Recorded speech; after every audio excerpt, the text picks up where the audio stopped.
ఒక చిన్న గ్రామంలో అర్జున్ ఇంకా కిరణ్ అనే అన్నదమ్ముళ్ళు ఉండేవారు. అర్జున్ పెద్దవాడు, చాలా బాధ్యతగా ఉండేవాడు. కిరణ్ చిన్నవాడు, తన అన్నను చాలా ఇష్టపడేవాడు. వారి తండ్రి చిన్నప్పుడే చనిపోవడంతో అర్జున్ తన తమ్ముని చూసుకోవాలని నిర్ణయించుకున్నాడు. అర్జున్ చదువుకోకుండా పాఠశాల వదిలి పొలంలో పనిచేసేవాడు. అతను సంపాదించిన డబ్బుతో కిరణ్ చదువుకునేవాడు. కిరణ్ తన అన్న కష్టాన్ని చూసి ఎప్పుడూ బాధపడేవాడు. కిరణ్ చదువుల్లో బాగా చురుగ్గా ఉండేవాడు. ఒకరోజు కిరణ్ పాఠశాలలో జరిగిన పరీక్షలో మొదటి స్థానం సాధించాడు.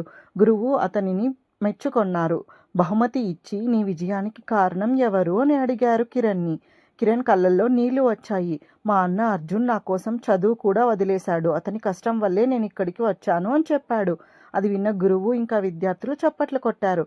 కిరణ్ ఇంటికి వచ్చి తన అన్నని కౌగిలించుకొని, అన్నా, నేను బాగా చదివి నీ కల నెరవేరుస్తాను అని చెప్పాడు. అర్జున్ ఆనందంతో తన తమ్ముణ్ణి ఆశీర్వదించాడు.